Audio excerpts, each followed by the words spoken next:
ఈరోజు రాష్ట్ర బడ్జెట్ బట్టి విక్రమార్క గారి సుదీర్ఘ ఉపన్యాసం గంటన్నర ఉపన్యాసం తర్వాత మాకు అర్థమైంది ఏంటి అంటే 6 గ్యారెంటీలు గోవిందా గోవిందా అని అర్థమైంది. 6 గ్యారెంటీలు మర్చిపోయినారు, తిలోదకాలు ఇచ్చినారు. 100 రోజుల్లో 6 గ్యారెంటీలు అనే మాట ఇవాళ పాతర వేసినారు అనే మాట స్పష్టంగా అర్థమైంది. ఈ మాట నేను ఎందుకంటా ఉన్నా అంటే ఈరోజు రాష్ట్ర ప్రభుత్వం ప్రవేశపెట్టిన రెండవ బడ్జెట్, వారు అధికారంలోకి వచ్చిన తర్వాత డిసెంబర్ 2023లో ఇది రెండవ బడ్జెట్ వారు ప్రవేశపెట్టింది. ఈ రెండవ బడ్జెట్ చూసిన తర్వాత రాష్ట్ర వ్యాప్తంగా ఉండే మహిళలు 2500 రూపాయలు 100 రోజుల్లో ఇస్తామని చెప్పి ఏ హామీ ఇచ్చైతే మహిళల ఓట్లు వేయించుకొని గెలిచినారో వారందరూ కూడా ఇవాళ పూర్తి స్థాయిలో హతాశులైపోయిన పరిస్థితి. అదేవిధంగా రాష్ట్రంలోని పెద్ద మనుషులు 4000 రూపాయల పెన్షన్ 100 రోజుల్లో వస్తుందని ఎదురు చూసిన వారందరికీ కూడా ఈరోజు దాదాపు 500 రోజుల తర్వాత గోవిందా గోవిందా 4000 పెన్షన్ అనేది అర్థమైపోయిన పరిస్థితి. ఇంకొక మాటలో చెప్పాలి అంటే ఈ బడ్జెట్లో ఇచ్చిన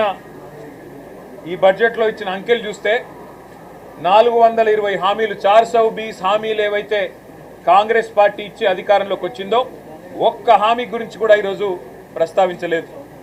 6 గ్యారెంటీలు 100 రోజులు అని సొల్లు పురాణం చెప్పి అఫిడవిట్లు రాసి ఇదే బట్టి విక్రమార్క గారు అఫిడవిట్ను తీసుకుపోయి దేవుని ముంగట పెట్టి ఆ అఫిడవిట్ మాకు భగవద్గీతతో సమానం అని బిల్డప్లు ఇచ్చి ఓట్లు వేయించుకొని అబద్ధాలతో ఏదైతే గెలిచొచ్చినారో ఇవాళ దానికి పాతర వేసినారు.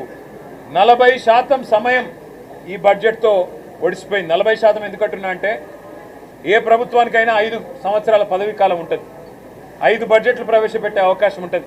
కాకపోతే ఆఖరి బడ్జెట్ ఎన్నికల సంవత్సరం బడ్జెట్ కాబట్టి పూర్తిగా అమలు కాదు.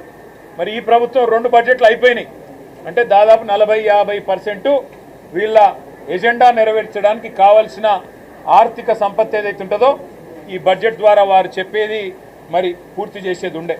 కానీ ఒక్కటంటే ఒక్క హామీ, తులం బంగారం దిక్కులేదు, నెలకు 2500 మహాలక్ష్మి దిక్కులేదు, అదేవిధంగా నెలకు 4000 రూపాయలు ఇస్తానన్న మాటకు ఇవాళ పాత్ర వేసినారు. ఆనాడు కేసీఆర్ గారి ప్రభుత్వంలో నేతన్నలకు పెద్దపీట వేస్తూ చేనేతకు మేము పెట్టిన బడ్జెటు 1200 కోట్ల రూపాయలు, కానీ ఈరోజు 370 కోట్లకే పరిమితమైపోయిన పరిస్థితి కనబడతా ఉన్నది. ఇంకా దుర్మార్గం ఏంటి అంటే ఆటో డ్రైవర్లు 100 మందికి పైగా ఆత్మహత్యలు చేసుకుంటే వారికి చెప్పిన ఆటో డ్రైవర్ల సంక్షేమ బోర్డు అతి లేదు గతి లేదు.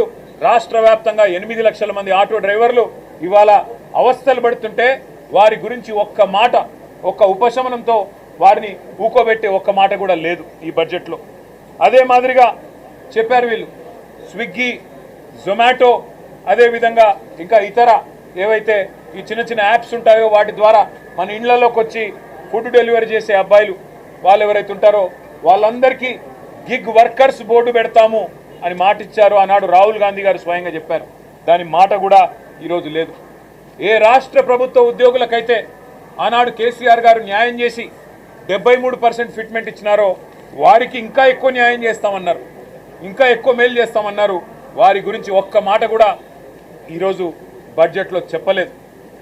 ఆనాడు 73% జీతాలను కేసీఆర్ గారు పెంచితే ఇవాళ పీఆర్సీ ప్రస్తావన లేదు.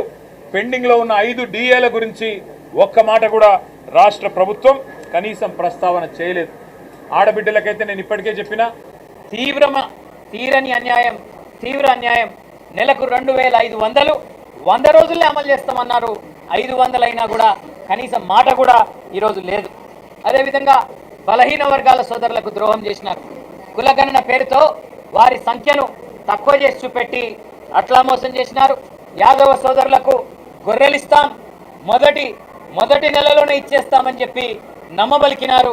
కనీసం యాదవ సోదరుల ప్రస్తావన, గొల్లా కుర్మా సోదరుల ప్రస్తావన కానీ ఆ పథకం ఊసు కానీ ఈరోజు బడ్జెట్లో లేదు.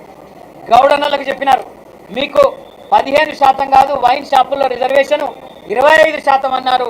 ఈరోజు కనీసం గౌడన్నల గీత కార్మికుల మాట కానీ నేత కార్మికుల మాట కానీ కనీస మాత్రంగా కూడా లేదు.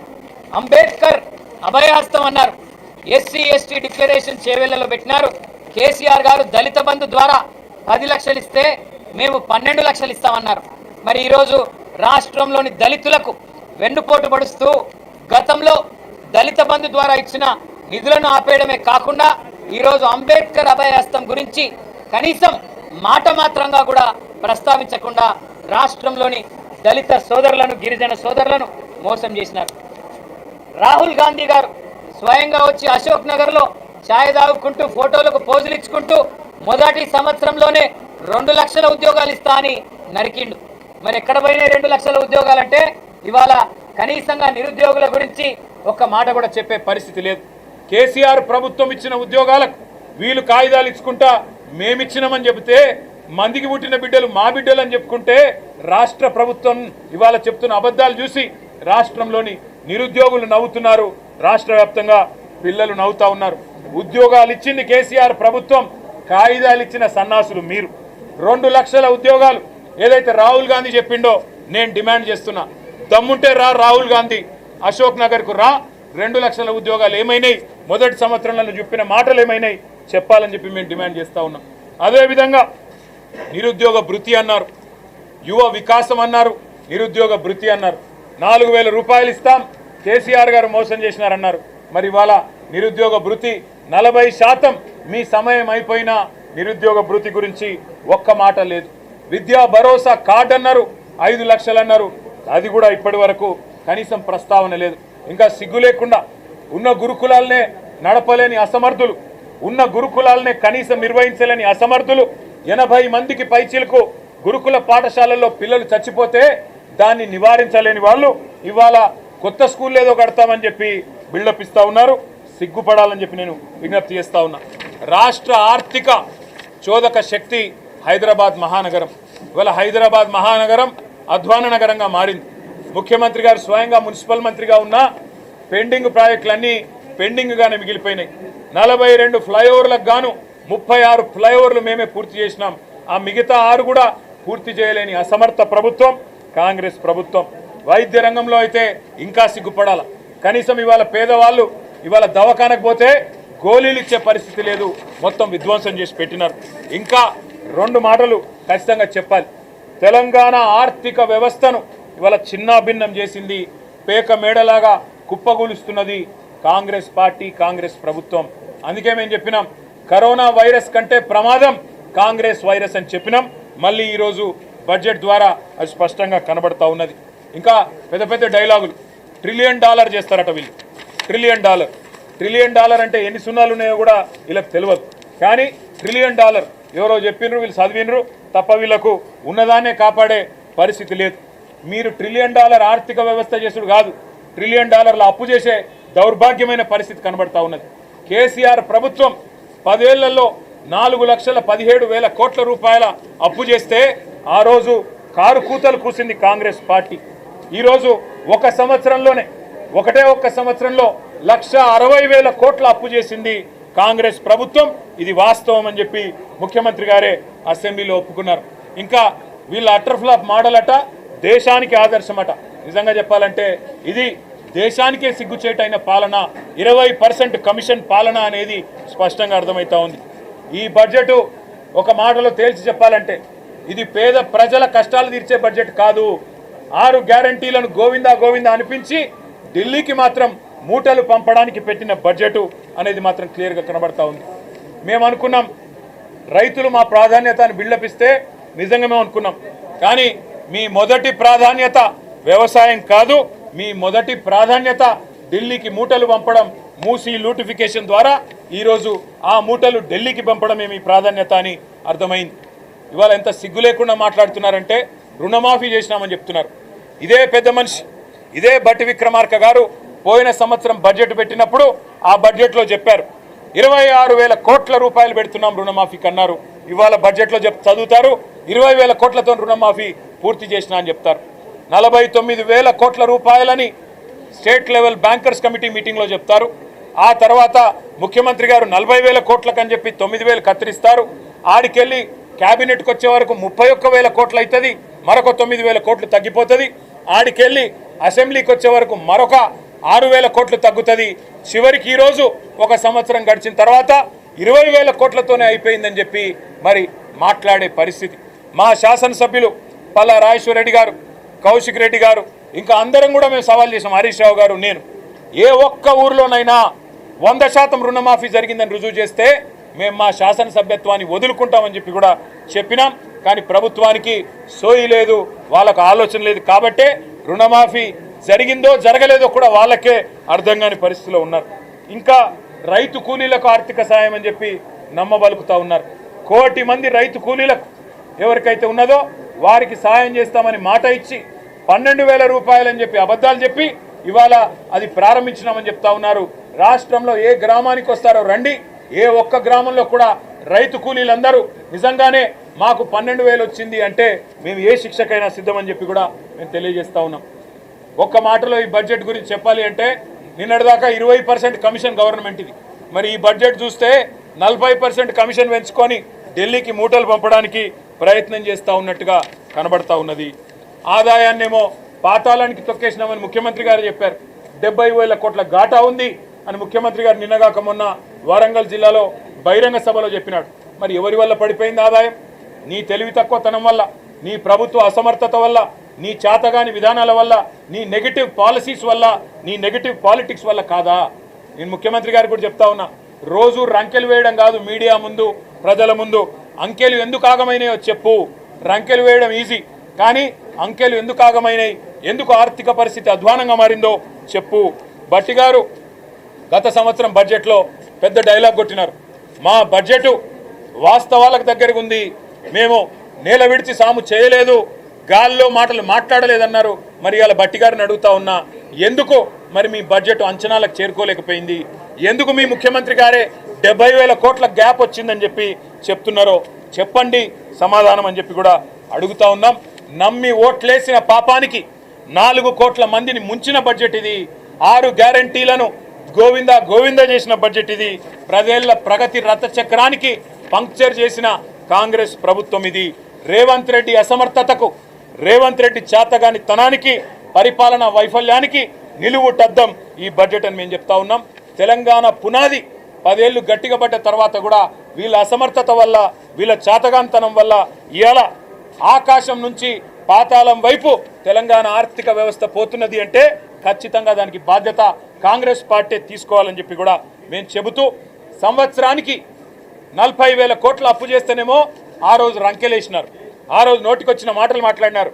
ఈరోజు ఒక్క సంవత్సరంలో ఆనాడు కేసీఆర్ గారు సంవత్సరానికి 40,000 కోట్ల అప్పు చేస్తే ఒక్క సంవత్సరంలో దానికి 4 రెట్లు 1,60,000 కోట్ల అప్పు చేసి ఒక్క కొత్త ప్రాజెక్టు కూడా, ఒక్క గ్యారంటీ కూడా అమలు చేయకుండా, ఒక్క కొత్త ప్రాజెక్టు కూడా కనీసం ఇటుక కూడా పేర్చకుండా ఈరోజు ఇంత పెద్ద ఎత్తున అప్పు చేసి మళ్ళీ లక్షల కోట్ల అప్పుకు టార్గెట్ పెట్టినట్టుగా కనబడతా ఉన్నది. మరి ఈ రాష్ట్ర ప్రభుత్వం పెద్దలో సామెత చెప్తారు, తొండ ముదిరితే ఊసరవెల్లి అవుతుందని.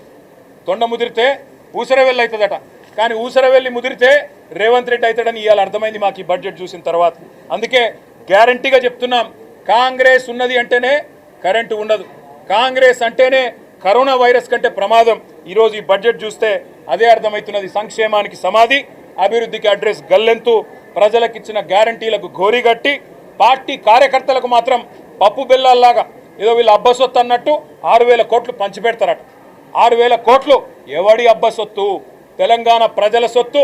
కార్యకర్తలకు ఇస్తాం, కాకరకాయలకు ఇస్తాం అంటే చూస్తా ఊరుకోవడానికి ఈ రాష్ట్ర ప్రజలు సిద్ధంగా లేరు. ముందు ఇచ్చిన మాట నిలబెట్టుకోండి. 6 గ్యారంటీలు 100 రోజులు అని ఏదైతే డైలాగులు ఊకదంపుడు ఉపన్యాసాలు ఇచ్చినారో అది నిలబెట్టుకోండి. కార్యకర్తలకు 6,000 కోట్లు పప్పు బెల్లాల్లాగా పంచిపెడతామంటే అది యువ వికాసం కాదు, కాంగ్రెస్ వికాసం అవుతుంది, తెలంగాణ వినాశనం అవుతుంది. అందుకే బుద్ధి తెచ్చుకోండి. ఇకనైనా ఢిల్లీకి మూటలు పంపే అలవాట్లు మానుకొని రైతుల ఆత్మహత్యల మీద దృష్టి పెట్టండి. సిగ్గుపడాలి ఈ ప్రభుత్వం. ఒకవైపు రాష్ట్ర వ్యాప్తంగా పంటలు ఎండుతుంటే రాష్ట్రంలో రైతులు ఆత్మహత్య చేసుకుంటే అందాల పోటీలు పెడతారట. అది కూడా సిగ్గు లేకుండా బడ్జెట్లో చెప్తా ఉన్నారు. మే నెలలో అందాల పోటీలు పెడతాం. ఎవరిని ఉద్ధరించడానికి? మీ ప్రభుత్వం అందమేమన్నా ఉన్నదా? చక్కగా ఉన్నదా? మీ ప్రభుత్వ నిర్వహణ చక్కగా ఉందా? రాష్ట్రంలో ఒక్క వర్గమన్నా ఆనందంగా ఉన్నదా? ఆటో వాళ్ళు ఆనందంగా ఉన్నారా? రైతులు ఆనందంగా ఉన్నారా? పెద్ద మనుషులు ఆనందంగా ఉన్నారా? మహిళలు ఆనందంగా ఉన్నారా? ఎవరు ఆనందంగా ఉన్నారో చెప్పమని కోరుతా ఉన్నాం. అందుకే గ్యారంటీలకు, డిక్లరేషన్లకు గోరీ గట్టిన ఈ బడ్జెట్ను మేము పూర్తి స్థాయిలో రాష్ట్ర ప్రజల తరపున వ్యతిరేకిస్తున్నాం, నిరసిస్తున్నాం. కాంగ్రెస్ చేసిన మోసం ఇవాళ ఒక్క మాటలో 6 గ్యారంటీలకు మంగళం బాడి గోవిందా గోవిందా అని చెప్పి మా చేతులు ఎత్తేసినట్టుగా కనబడింది తప్ప ఇంకోటి లేనే లేదని చెప్పి నిర్ద్వందంగా చెప్తా ఉన్నాం. జై Telangana. An intellectually bankrupt, dishonest Congress government has introduced its second budget today, and unfortunately both these budgets that have been introduced, because let me remind everybody that Congress party had made a categorical commitment that 6 guarantees will be delivered in 100 days. अब 500 दिन हो गया, आज तक एक guarantee भी पूरी तरह से अमल नहीं हुआ.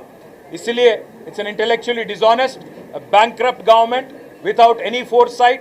They have literally declared a tombstone, have set a tombstone for 6 guarantees, और 420 वादे उन्होंने जो किए उसको आज उन्होंने दफना दिया और कह दिया साफ साफ तेलंगाना के महिलाओं को, तेलंगाना के जितने हमारे किसान भाई है, हर किसी से कह दिया कि हमसे कुछ नहीं होना है, बस सत्ता में आने के लिए झूठ बोल दिया, हथेली में जन्नत दिखा दिया, आके बैठ गए, अब क्या करना नहीं पता चल रहा है. An intellectually dishonest, bankrupt, the state government of Telangana under the leadership of Revanth Reddy has hoodwinked the people. Today I demand answers from Rahul Gandhi ji. Rahul ji, आप आए थे अशोकनगर, आपने कहा कि पहले साल 2 लाख युवाओं को रोजगार मिलेगा, एम्प्लॉयमेंट मिलेगा, नौकरी मिलेगा. कहाँ गया 2 लाख? आइए आप अशोकनगर, फिर दम है तो आइए और यहाँ की युवाओं के साथ बैठिए. आज हैदराबाद सेंट्रल यूनिवर्सिटी में जहाँ आपकी सरकार 400 एकड़ जमीन बेचने की कोशिश कर रही है, हैदराबाद सेंट्रल यूनिवर्सिटी में युवा आंदोलन कर रहा है. आप क्यों नहीं आते? इससे पहले आए थे भाग भाग के 2-2 बार, 3-3 बार. आज क्यों नहीं आते हैदराबाद सेंट्रल यूनिवर्सिटी? राहुल गांधी जी, जिम्मेदारी आपकी है. रेवंत रेड्डी धोखा दे रहा है और उसको आप तरफदारी कर रहे हो, उसकी आप मदद कर रहे हो. राहुल जी, आपको जिम्मेदारी लेना पड़ेगा, तेलंगाना आना पड़ेगा. जो आश्वासन आपने दिया किसान डिक्लेरेशन वारंगल में, SC/ST डिक्लेरेशन जो खारगे साहब आए थे चेवेल्ला में, कामारेड्डी में जो BC डिक्लेरेशन किया, और बाकी जो युवा डिक्लेरेशन प्रियंका गांधी जी ने दिया, एक भी वादा आज तक 420 वादों में से एक भी अमल नहीं होता. दूसरी बजट है ये, 40% आपका टाइम खत्म हो गया. तो आप कब अमल करोगे?